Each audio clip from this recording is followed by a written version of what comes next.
So I guess I get the pleasure of introducing myself. I guess most of you maybe know who I am by now. I lost my name tag.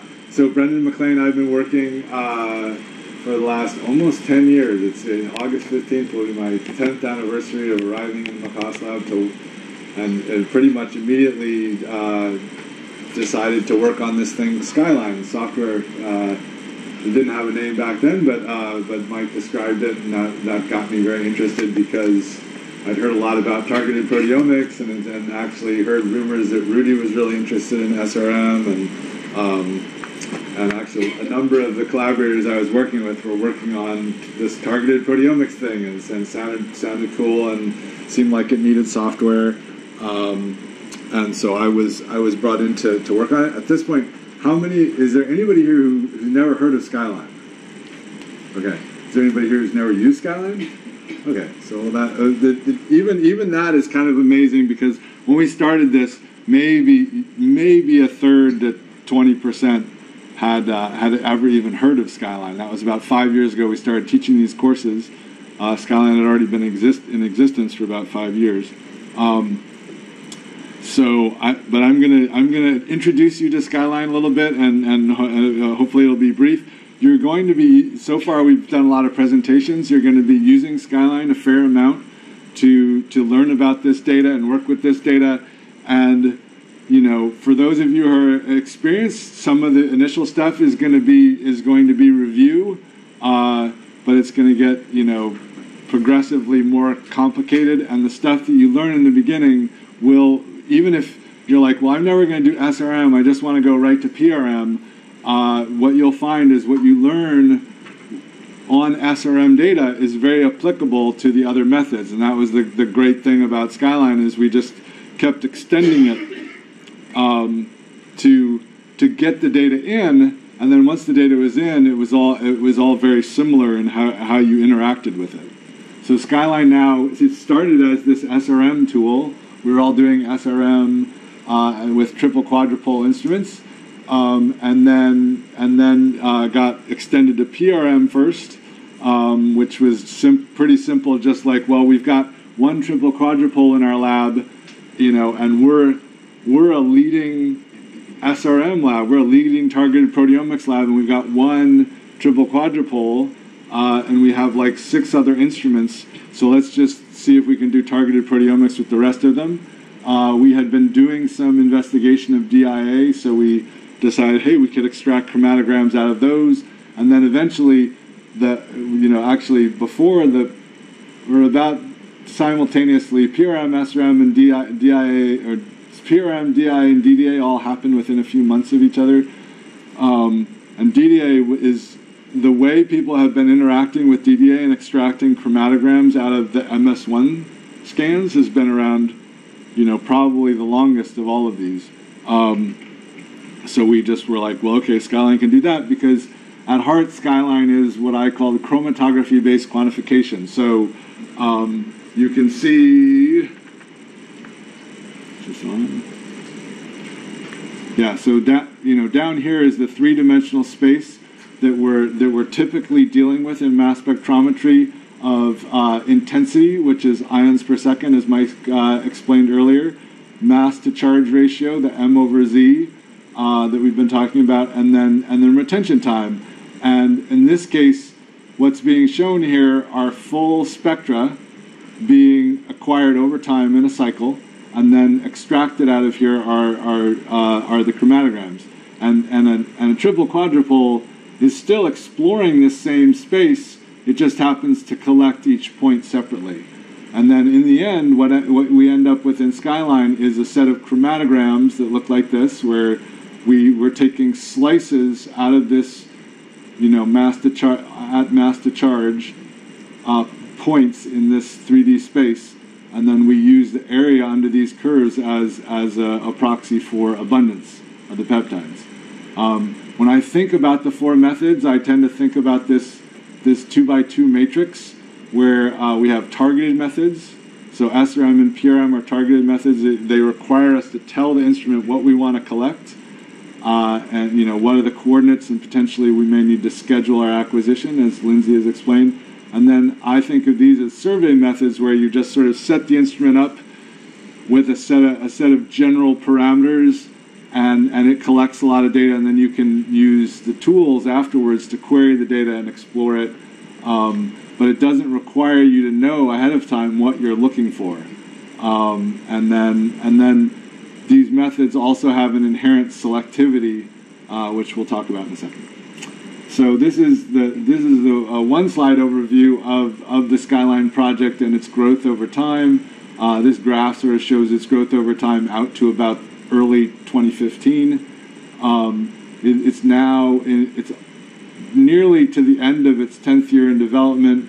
It's got 7 developers or more now, 500,000 lines of codes. That's all open source and freely available. You can go read it if you want. If you have a particular interest in a certain algorithm, like how exactly is Skyline figuring that out, you can go read it or have somebody read it. And you can even alter it. I had a lab recently that altered the meaning of X, the amino acid X in Skyline, and rebuilt it. There's over 10,000 registered users and over 2,000 using Skyline daily. We're going to use both Skyline Release and Skyline Daily. How many people have installed both? How many people have installed just the Release Skyline 4.1? So did anybody run into problems installing Skyline at all, or has everybody got it installed? Okay, so yeah, today we'll start with Skyline 4.1. By tomorrow, try to have Skyline Daily installed, and I'll show you a button for that in a second. So we're going to use both because there are new features in Skyline that are in Skyline Daily that are not yet available in Skyline. So over 8,000 instances started in each week. So this graph shows you the number of startups in the trailing 7 days. So this is the level. When you see 5,000 here, that means that there were 5,000 started in that week. And then it's funded by NIH grants, and 6 instrument vendors are all contributing to it as well. So this is out to last night. This is the Skyline growth after 2011, and all the way out to right now. You can, each one of these colors is a new release. You can see all the releases. We're out to 4.1, and right now about over 95% of our users are using 4.1 or Skyline Daily.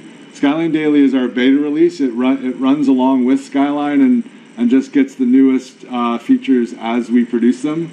And you can see in this graph sometimes, like maybe here, where there's sort of a longer release cycle. We try to release every 6 months, but if there's a longer release cycle, we'll see people starting to move over to Skyline Daily to get the features that they're missing out on.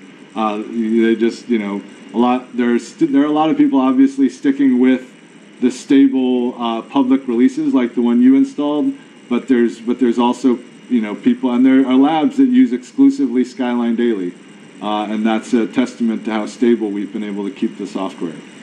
And then you can see also that these lighter colors are 32-bit installs, so you can see sort of the transition of operating systems from 32-bit to 64-bit, and we're down to less than 5% of our startups are coming from 32-bit computers, although a lot of them may be still running mass spectrometers, so we're trying to figure out when exactly to stop producing these 32-bit releases of Skyline, which may be coming soon.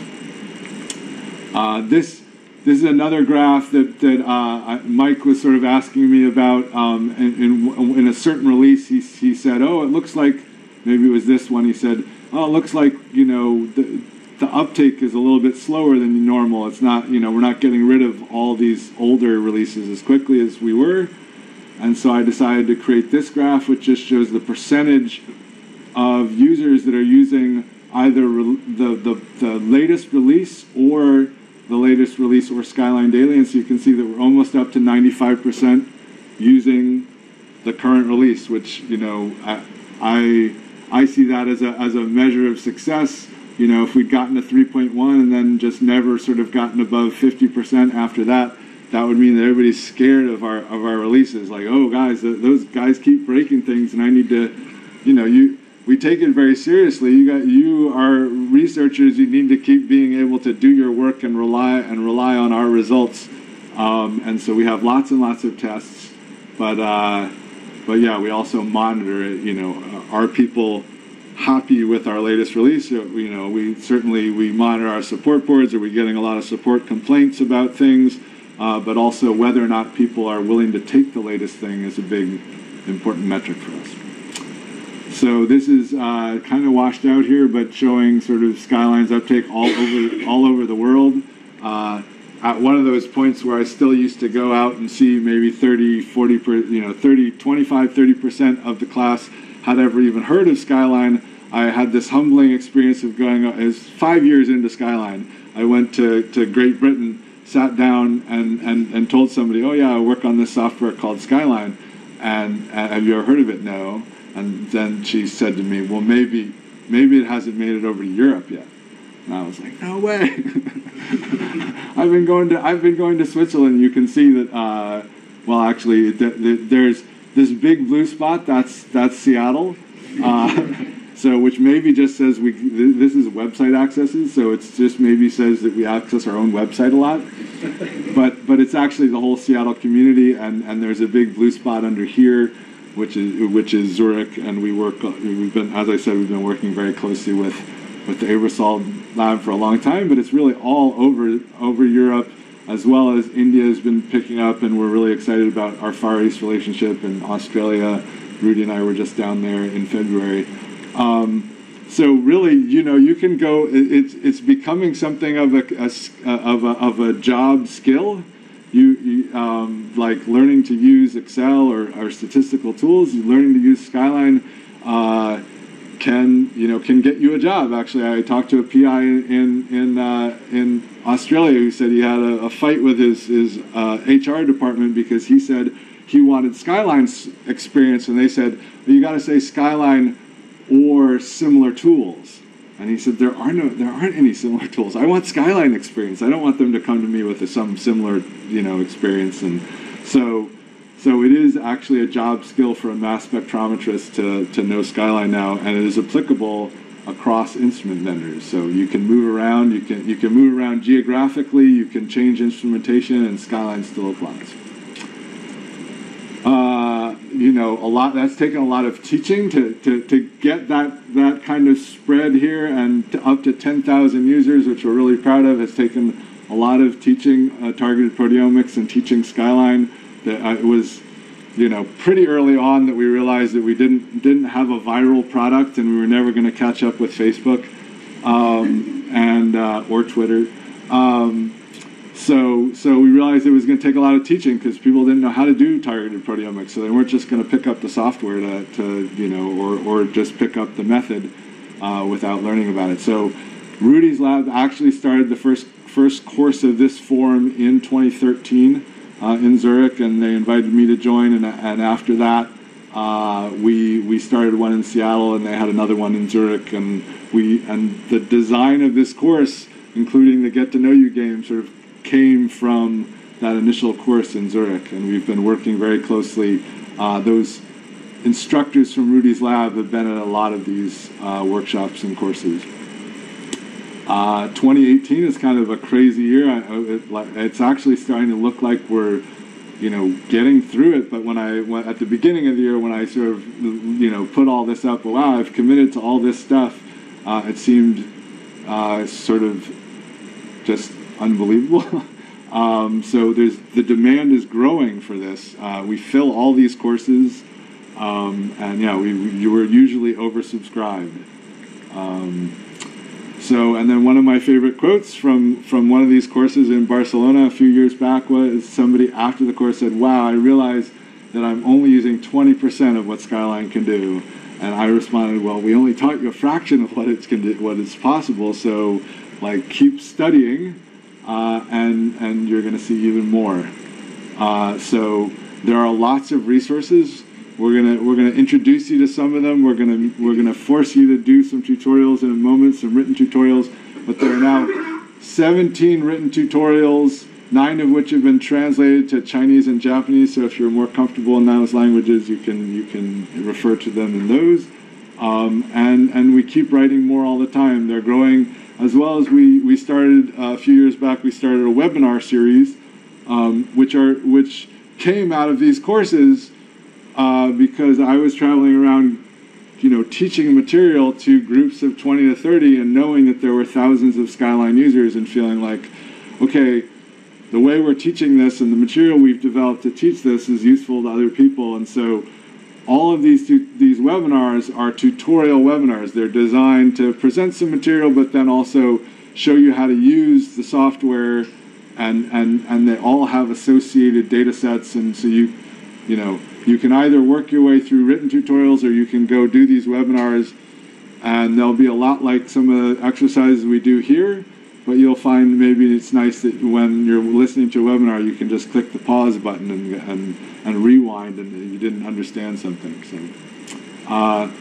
again, most of the data from multiple instrument vendors is supported, and you can just import it right into Skyline without doing any conversion. And now all 6 of these instrument vendors are also funding Skyline. So it's become clear that they're very interested in keeping Skyline working well with their instruments. They're also innovating on their instruments, and they're funding Skyline to grow with their instruments.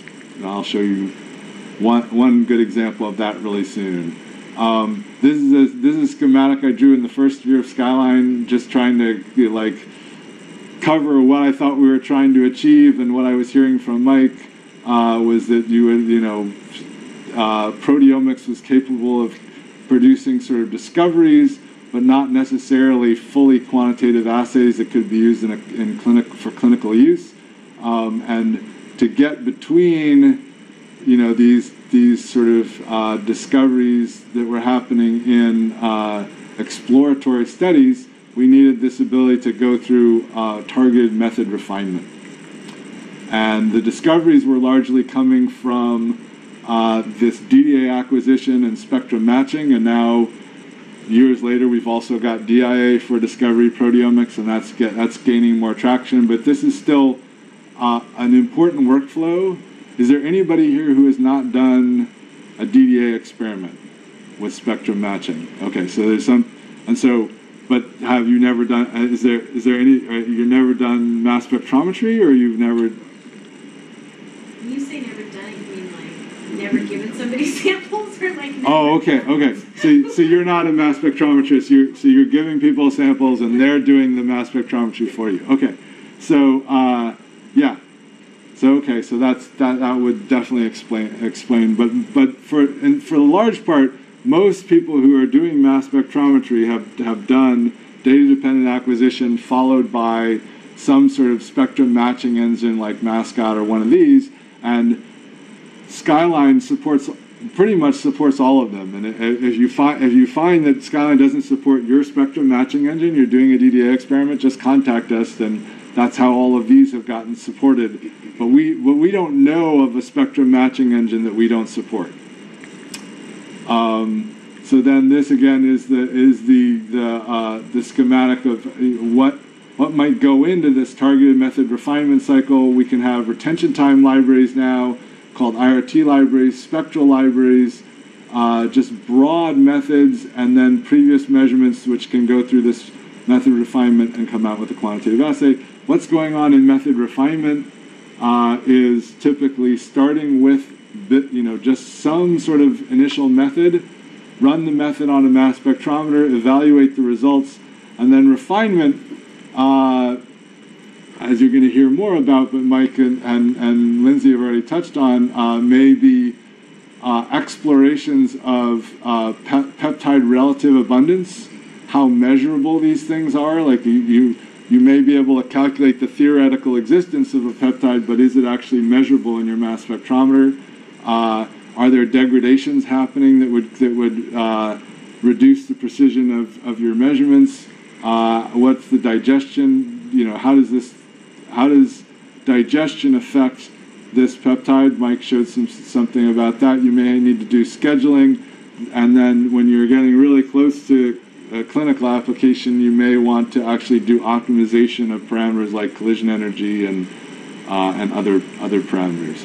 So, and this may take many trips around this to come out with a fully optimized method where you know exactly what you're measuring. And then, so more recently, we've added to Skyline some pretty nice calibration features. Nick Schulman, who just dropped in but left, added these, and then just in this latest release, if you look at the release version and you go to the peptide settings and go to quantification, you will not see these figures of merit. That's been added in the Skyline Daily version. It's in the latest version. But we were really excited. At the end of 2017, we managed to get out a paper with the Hoofnagel lab, Clark Henderson there, showing that Skyline did as good a job at absolute quantification or calibrated quantification as the as instrument vendor software. And we've had that. So they were doing it on Waters triple quadrupoles. We've had that validated again by other labs telling us that they can do it with thermomass spectrometers as well. So Skyline now, with its quantification features, does as well as instrument vendor software, and it's cross-instrument vendor. So if you learn to use it, you can use it on any set of instruments you may have in your lab. You're also going to hear more about small molecule support, which was added in the last few years by Brian Pratt here, and we've been greatly aided by Will Thompson, who's going to be teaching you more about the small molecule support. The two of them got together and did webinar 16 on the small molecule support in Skyline, so that's another great resource.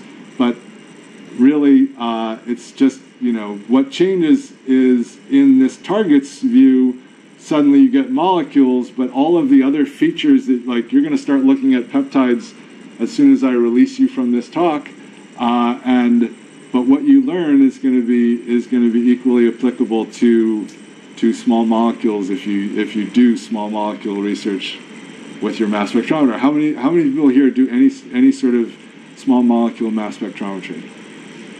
Oh, not very many. Okay, well maybe more after this. You're gonna. Yeah, I guess only 2 people are going to be interested in your talk, Will. No.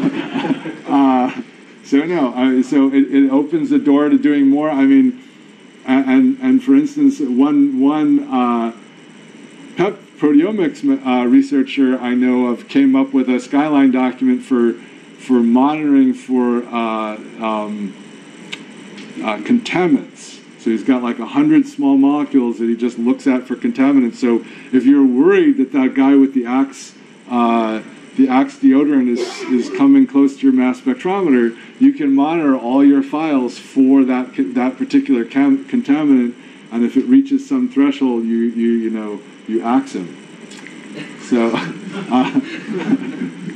all right. So as I said, the mass spectrometer companies are very interested in having Skyline support their latest advances in their mass spectrometers, and one of them that actually I realized around ASMS this year, 5 out of the 6 instrument vendors we work with are interested in ion mobility in some form or fashion, and this example I'm going to give you comes out of some data that we collected 3 years ago, but which is now just going to be published in the next version of JASMUS, the Journal of ASMS.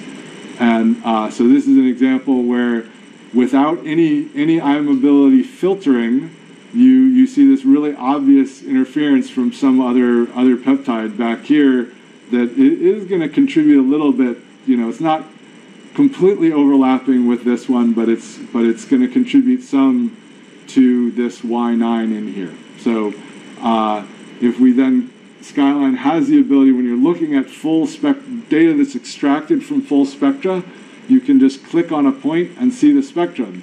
And you've been shown some 2D spectra during the prior presentations. This is now a 3D spectrum where we have mass to charge ratio and drift time, which is an ion mobility separation, and then the color here, that's the intensity. So it's actually sort of rising up. You have to imagine it rising up out of the plane that is this screen, and then you can see here is a line of sort of red spots, and that basically indicates, since this is a high energy spectrum, that indicates that if you just took this slice out of here, you'd have one 2D spectrum, right? But there may be others, like there's some signal up here, and there may be other spectra in here, and they're separated by the drift time of their precursors. So their precursors, before they get into the mass spectrometer, they go through a tube and get separated. And so then zoomed in, this is what it looks like zoomed in to where the Y9 was extracted out of, and you can see that there may be as many as 3 different precursors contributing fragments, which you see as these sort of 3 lines coming across here. And the most intense one's the one we're interested in. So Skyline then now, working with these mass spectrometry companies, has we've developed the ability to actually set a filter in the drift time dimension so that we exclude these other species. And so if you zoom in on that, basically this point now, if I set that filter, this point will be the sum of all the signal in that rectangle. So that's how the eye mobility filtering works. And when I do that, then this whole interference just goes away. And that improves selectivity and has a benefit. You get increased dynamic range.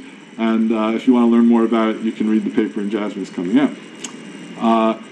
Skyline also has incredibly flexible what we call live reports, because you can actually, as you change things in Skyline, the reports just update automatically. There are places where you can type into the reports and change values, and you'll get to do some of this. Anything you see graphed in Skyline is accessible in these live reports, and you can just bring up this report editor and just click these boxes, and then you can look at the values live as you're working with Skyline, and we'll do some of that. The live reports also go to feeding these things that we call external tools. So here is the Skyline installation page. Most of you, or everybody here, seems to indicate that they have gone to this Skyline 4.164-bit button and pressed it and installed. What I'd like you to do before tomorrow, ideally, would be to go to the Skyline Daily Beta button and install that too. Should be, if you got through the other installation, this should be super easy. And then there's also this external tools button, which I think, how many people got MS Stats installed? Anybody not get MS Stats installed? Oh, wow, okay, not so many. But anyway, so if you got MS Stats installed, I guess you could have either gone through this button, or there's a menu item in Skyline, I think. Yeah, so here we have the tool store. You could have brought up the tool store and selected MS Stats, which is by far our most popular external tool, and we teach it. But MS Stats is essentially being fed by those live reports. So when you say, in Skyline, if you say, okay, run MS Stats, it's going to take output from from the live reports. And there's a special report template just designed for MS Stats. But then once you install it, you should see it up in this menu, and all of these tools can be installed onto the Skyline menu and then run, and they just communicate with Skyline through the live reports. So these are 6 of our most popular external tools. There are 13 total right now, and we know that there are some other exciting ones still in development. But yeah, so these are the numbers of downloads of each tool. You can see that several of them have over 1,000, and the top 3 have multiple thousands. And so if you're working with a developer who's developing tools for you using the Skyline reports, you might tell them that they could make them applicable to everybody and share them with the entire community. And that's a great way to get their work out. Another area where Skyline is expanding, sort of beyond Skyline itself, is Panorama, which you're going to hear about, I think, tomorrow. Panorama is a website database backend for Skyline documents. You can upload fully annotated Skyline documents. We now highly encourage anybody who is going to publish a paper where they use Skyline to analyze their data, publish your Skyline documents to Panorama, and then you can actually upload them to Panorama, and you can publish them to Panorama Public. A paper just in MCP a few months ago explaining that, as well as the current MCP guidelines for targeted proteomics suggest that you use Panorama to meet the guidelines for MCP and Skyline. So there are 85 public data sets right now, 29 more in review. You get a period, you push things to Panorama Public, and then for a period you can have them accessible only to your reviewers. That's what's going on with these 29. And then when you're ready, when your paper is going out, you just let us know, and then they become fully public. It's also possible to build libraries based on your targeted research that you can then reuse. So a lot of people are building libraries out of DDA data, but we find that the libraries work even better if we build them out of our own targeted results. And Panorama has a whole workflow supporting that. And then finally, one of the most interesting uses of Panorama that you'll hear more about and that people are really excited about is using it for quality control. So you can, regardless of what you're using your mass spectrometers for, small molecule, large molecule, DDA, SRM, PRM, you can do ID-free quality control with Skyline and Panorama and collect longitudinal statistics on your instruments. And we've definitely heard that that can be really useful in dealing with instrument companies and the maintenance people that people are working with, because you can have very solid metrics of how your instrument performed for a long period of time. And so if something goes wrong and they come in and service the machine and say, oh, it's all fixed. Well, if it doesn't go back to your prior level of performance or better, you have something to point at and say, no, I need it to get back up to here. And we're hearing the number of people have done that successfully and kept people on the job until their instruments are back to their normal performance. So this all is again sort of developed the same way we developed Skyline. It's free and open source. We also have a hosted version, which is panoramaweb.org, and you're going to work with that here.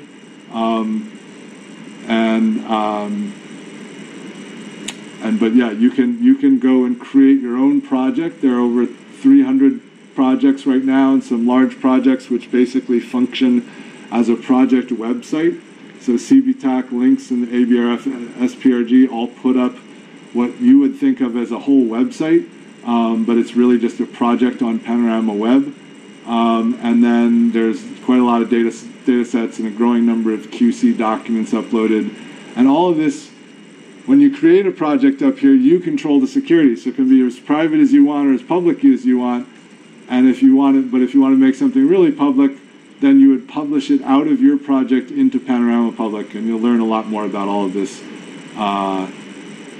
tomorrow. And then if you work for an organization where it's just not acceptable to put data up on our public server, like these pharma companies, they have their own servers, they have support contracts, and they're part of something called the Panorama Partners, which is funding a lot of the advances in Panorama, and pretty much wholly funded all this QC effort.